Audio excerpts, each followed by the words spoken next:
오늘의 주제는 쿨찐 악개론입니다. 근데 이 쿨찐이라는 용어 자체가 찐 따위 하위 카테고리에 속한 단어인데 요즘은 찐따라는 개념이 너무 폭넓게 쓰이고 있는 만큼 우선 찐 따위 개념부터 좁히고 가보죠. 자, 그럼 우리 오타쿠 구독자분들이 직관적으로 알아보기 쉽게 만화 애니메이션에 등장하는 찐따 캐릭터들을 통해 찐 따위는 어떤 종류가 있는지 살펴보기 전에 일단 찐따라는 단어를 오염시키는 왼쪽의 패션 찐따들 다 쳐내고 시작하겠습니다. 오늘 찐따 이야기에서는 진짜만 다룰 예정이니까요.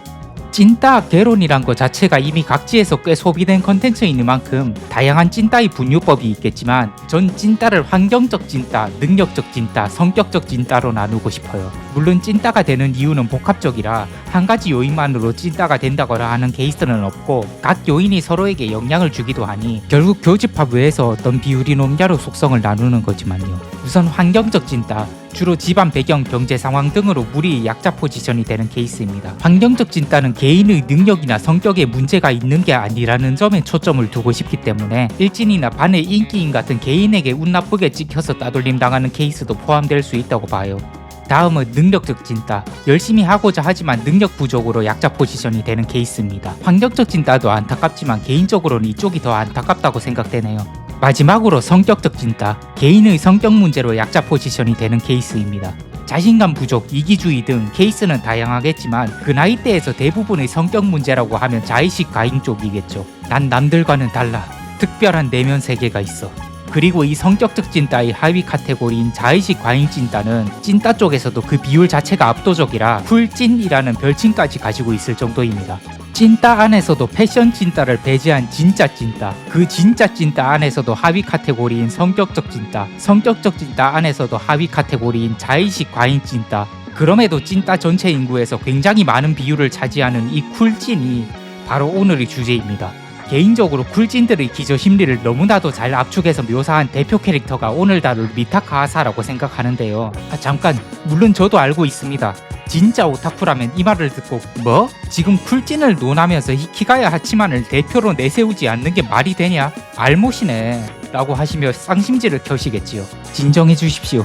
저도 쿨찐 푸사 3대장 엄청 좋아하고 푸사로 썼던 전적까지 있습니다. 언제든 인싸 세계를 박살낼 수 있지만 쿨에서 굳이 그렇게 하지 않는 것처럼 묘사됐던 더 옛날 서브컬처의 쿨 언더독 주인공들과 달리 이들은 쿨찐을 현실적이고 있는 그대로 묘사하는 걸로 인기를 끌었던 캐릭터들인데요. 결국 이 캐릭터들의 인기 비결은 찐따스러운 모습으로 공감대를 형성한 후 거기에 수많은 철학 무장을 두르는 거라 그걸 보는 쿨찐들로 하여금 역시 우리 외톨이들은 똑똑하고 이성적이야 라며 흡족하게 만드는 전략이었단 말이죠. 하지만 미타카 아사의 등장 에피소드인 체인소맨 2부 1화는 자기 딴에는 고고한 철학 무장을 한 쿨찐을 객관화된 시각에서 바라보게 만드는 에피소드라 쿨찐의 기저 심리를 분석하는 데는 이만한 교보제도 없다고 확신합니다. 그럼 바로 미타카 아사라는 교보제를 통해 쿨찐의 시각에서 보는 세상을 여러분에게도 공유해드리죠. 여기 미타카 아사라는 소녀가 있습니다. 그녀는 어딘가 분위기가 다릅니다. 아무 생각 없이 떠들고 몰려다니고 가볍게 사귀는 멍청하고 정신 연령 낮은 또래들과 달리 그녀에겐 그녀만의 고고한 세계가 있습니다. 홀로 수준 높은 사색을 음미하던 도중 멍청한 군중들이 리더 역할을 하고 있는 학급 반장이 같이 빵이라도 먹자며 그녀에게 접근하네요. 마치 불쌍하고 소외된 학생을 챙겨주려는 듯이. 역시 범부는 고독을 즐기는 아사의 마음을 이해할 리가 없겠죠. 하지만 괜찮습니다. 바보들의 리더 따위가 그녀의 상대가 될 리가 없으니까요. 미타카 아사는 염세적 시각으로 단련된 냉철한 사회 비판 능력을 선보여 자신에게 기어오르는 학생회장의 아가리를 봉인시켜버립니다. 학생회장이 꿀먹은 벙어리가 되었네요. 이것이 지성의 차이. 캬, 미타카 아사. 오늘도 멍청한 군중을 상대로 1승 정립입니다. 어느 날 꼬꼬피라는 무슨 생닭같이 생긴 전학생이 왔습니다. 군중들은 뭐가 대수라고 또 근들갑을 떨면서 난리 부르스를 피우고 있네요. 내 책상에 앉아서 떠들고 있는 게 좀 마음에 안 들긴 한데 고민되네요. 물론 비켜달라고 하기 무서운 건 절대 아닙니다. 그 증명으로 교실 문을 세게 쾅 닫고 나갔습니다. 군중들이 수군거리네요. 학기 초니까 이 정도 인상은 심어줘야 합니다. 그래야 자신에게 함부로 대하는 머저리가 안 나오겠지요. 캬, 미타카 아사. 오늘도 멍청한 군중을 상대로 1승 정립입니다. 오늘은 꼬꼬피인지 뭔지 하는 찐따 같은 전학생이 나대고 있습니다. 솔직히 군중들 사이에서도 맨날 무시당하는 애인데 지 놀리는 것도 모르고 해실해실 웃습니다. 쟤는 무슨 자존심도 없는 것 같습니다. 세상엔 한심한 인간들이 많지만 저런 애들이 세상에서 제일 한심해 보입니다. 군중들은 또 뭐가 재밌는지 전학생이 한마디 할 때마다 깔깔 웃어대지만 미타카 아사의 얼굴 근육은 이런 수준 낮은 유머 코드에는 1mm도 반응하지 않습니다. 캬, 미타카 아사 오늘도 멍청한 군중을 상대로 1승 정립입니다. 사실 꼬꼬피라는 전학생은 3개월 뒤 전출되는 조건으로 온 학생입니다. 그리고 오늘이 바로 그날이죠. 배알도 없이 해실되는 꼬락서니가 영 보기 싫었는데 잘됐습니다. 그때 반 학생 전체가 일어나 전학생의 전출에 반대하고 결국 전학생은 계속 학급에 남아있기로 결정됩니다. 어떻게 된 일일까요? 멍청한 군중들은 가끔 이렇게 이해할 수 없는 행동을 할 때가 있습니다. 오늘은 멍청한 군중들을 상대로 1패... 아니 무승부였던 걸로 하죠. 분명히 유인원을 완벽하게 이해할 수는 없으니까요. 찐따 같던 전학생은 어느새 반의 인기인이 되어 있었습니다. 모두가 전학생을 좋아합니다. 이해할 수 없습니다. 저러고 노는 게 뭐가 재밌다고... 물론 아사도 저기 끼어 놀고 싶은 게 절대 아닙니다. 그 증명으로 선생님이라는 바보 같은 어른의 저차원적 질문에 학교는 공부를 하려고 다니는 곳입니다 라고 일침을 날려줬습니다. 어른이면서 반박도 못하고 있는 거 보세요. 미타카 아사 오늘도 멍청한 군중을 상대로 1승 정리. 미타카 아사 꼬꼬피랑 축구하자 꼬꼬. 내 이름 기억하는 건 선생님이랑 반장뿐이었는데 눈앞을 보니 모두가 자신을 기다려주고 있었습니다. 아 그래요? 뭐 인정할 수밖에 없습니다. 아사도 결국 집대의 소녀 즐겁게 학창시절을 누리는 또래에 끼고 싶은 마음이 있었던 거예요. 오늘만큼은 완패를 인정하도록 하죠. 군중들이 원하는 만큼 함께 어울려주는 겁니다. 아야! 잠시 마음이 흔들려서 발이 꼬이고 말았습니다. 아무리 그래도 냉철함을 잃다니 아사답지 않습니다.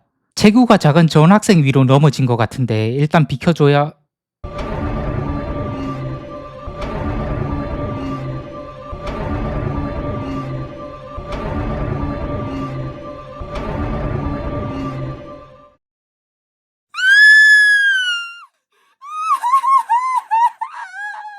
미타카 아사는 생각합니다.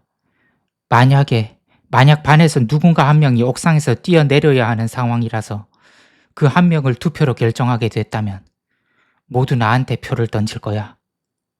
나도 날 찍을 거고. 미타카 아사는 밤새도록 생각합니다. 내일 어떻게든 교회에 하지.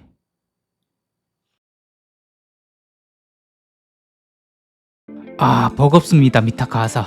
너무 버거워요. 전 이 에피소드를 보고 특히나 정신적 타격이 컸는데 학창시절 극한의 쿨진이었던 제가 했던 행동과 상황들이 이야기에 그대로 담겨 있었기 때문입니다. 그래서 좀 버겁긴 해도 콘텐츠니까 해야겠죠. 지금부터 아사의 인격을 파헤쳐 나열해보죠. 우선 아사는 자신만의 고고한 세계가 있는 척하지만 그냥 사회성이 없는 것뿐입니다. 사실은 자기도 어울리고 싶지만 그러지 못하기에 인싸들을 바보 취급하고 성숙해 보이고 싶지만 그런 집착 따위를 가지고 있기에 누구보다도 애새끼에서 못 벗어납니다. 꼬꼬피 같은 자존심도 없이 광대 역할을 자처하는 친구를 엄청나게 깔보지만 결국 학기가 지나면 저런 친구가 학급에서 자신보다 훨씬 좋은 입지를 가지게 되는 것을 보고 당황합니다. 사실 꼬꼬피 같은 친구야말로 세상을 평화롭게 하는데 필요한 존재고 자기는 아무짝에도 쓸모없는 인간이란 진실을 아사는 인정할 수 없겠죠. 고고한 행세로 남들을 깔보지만 사실 본인도 그렇게 머리가 좋지 않고 가뭄에 콩나듯 기대받기도 하지만 기대받을 때마다 기대 최소치보다 아래의 결과가 존재한다는 사실을 내게 기대한 사람에게 깨닫게 하고 맙니다. 예민하긴 말도 안 되게 예민해서 모든 일에 깜짝깜짝 놀라고 일희일비하는데 차갑고 동요 없는 사람처럼 보이고 싶어합니다. 제일 가관인 건 남들 눈엔 그런 모습이 훤히 보이는데 본인은 잘 속이고 있다고 착각하고 있다는 점입니다. 또 그렇게 프라이드 높은 행세를 하고 싶으면 최소한 자존감이라도 높아야 하는데 자기 혐오만큼은 아주 전문가급으로 해요. 이것이 미타카 아사가 보여주는 쿨찐의 진짜 모습입니다. 나열만 해도 속이 메스껍네요. 이 끝도 없이 정밀한 디테일이 너무나도 절 괴롭게 합니다. 개인적으로 이 에피소드는 체인소맨이라는 장편의 부분이 아닌 쿨찐을 주제로 한 하나의 단편 우화처럼 느껴졌습니다. 비단 이런 공감성 수치를 저만 겪는 게 아니었으면 좋겠네요. 그래도 체인소맨은 대중적으로 팔려야 하는 소년 만화고 아사를 준수한 미소녀로 설정했다는 점이 그나마 작품을 즐길 수조차 없을 정도로 불쾌해지는 것을 막는 소년 만화적 안전장치라고도 볼 수 있겠지만 한편으로는 오히려 아사히 외모가 준수한 부분이 더욱 보기 괴로운 요소로 다가오기도 했어요. 와, 이 비주얼로 봐도 괴로운데 내 얼굴로 같은 행동을 했었다고? 그때의 내 모습은 대체 어떤 심연이었을까 싶은 거죠. 심지어 이 준수한 외모를 역으로 활용해 외모에 대한 메타인지 부족과 근자감이라는 또 다른 찐따적 요소와 섞어버리는 데선 씁쓸한 실수를 참기가 힘듭니다. 이런 관점에서 애초에 아사히 외모 설정 자체가 작가가 설계한 삼중 트랩일지도 모른다는 생각까지 들어버리네요. 코믹 요소로 밈이 되는 수족관 장면도 찐따가 보기엔 버거운 장면입니다.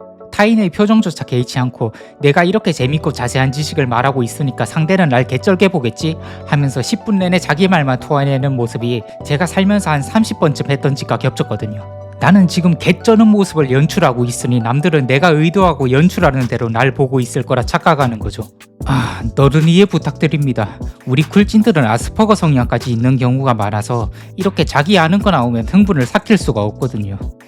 근데 또 제 경험상 덴지처럼 찐따의 그런 점을 재밌어해서 잘 대해주는 특이 취향도 2명 정도 봤는데, 사실 이 사람들은 찐따의 이야기가 재밌는 게 아니라 찐따가 아무렴 좋은 이야기를 세상에서 제일 진지하게 떠드는 모습을 재밌어하는 케이스거든요. 그래서 사실 찐따가 하는 이야기의 디테일은 잘 듣지도 않아요. 근데 예전에 전 그것도 모르고 아사처럼 히히 역시 난 재밌는 남자야 하고 한도 끝도 없이 떠들다가 다음에 상대방 만났을 때 제가 무슨 이야기 했는지 하나도 기억 못하는 거 보고 너무 충격 먹어서 한동안 멍했던 적이 있어요. 정말 쿨찐의 거의 모든 디테일이 미타카 아사에게 녹아 들어있는 것 같네요. 이쯤 되면 아사는 날 관찰하고 만든 캐릭터가 아닐까 하는 의혹도 들지만 이 또한 자아비대에 걸린 찐따가 할 법한 생각이겠죠. 어른이 되면서 쿨찐이었던 지난날의 저를 많이 반성했지만 대본을 쓰고 보니 아직도 반성할 부분이 많이 남았다는 생각이 듭니다. 혹시 10대에서 20대 초반인 분들이 이 영상을 보실지는 모르겠지만 님들은 아사를 반면교사 삼아 쿨찐이 되지 않도록 해주셨으면 합니다. 이상 체인소맨 2부 1화 세화 전쟁 리뷰에 찐따학을 곁들인 영상이었습니다. 지난번 영상에서 한 이야기인데 레제 마키마 요루는 여성에 대한 타츠키 환상과 동경을 반영해 굉장히 매력적으로 만들어진 히로인이라고 말씀드린 거 기억하시나요? 하지만 동경은 이해로부터 가장 거리가 먼 감정이라는 블리치 최고의 명대사도 있잖아요. 그런 점에서 아사는 앞선 히로인들과는 반대 포지션에 있는 캐릭터입니다. 미타카 아사는 인간성에 대한 이해와 연민을 바탕으로 만들어진 캐릭터니까요. 아사가 버겁다 뭐다 심한 소리 많이 했고 실제로 진심이었지만 버거워하는 감정만큼이나 제겐 아사라는 캐릭터를 좋아하는 감정이 있습니다. 진심으로 체인소맨에서 가장 좋아하는 캐릭터고 그 어떤 캐릭터보다 행복한 결말을 맞기를 바라고 있어요. 히로인으로서 잘 됐으면 좋겠다가 아닌 자기애적 관점에서 저는 제가 공감할 수 있는 사람의 행복을 바라거든요. 이런 영상을 끝까지 봐주신 저랑 같은 감성을 공유하는 당신의 행복도요.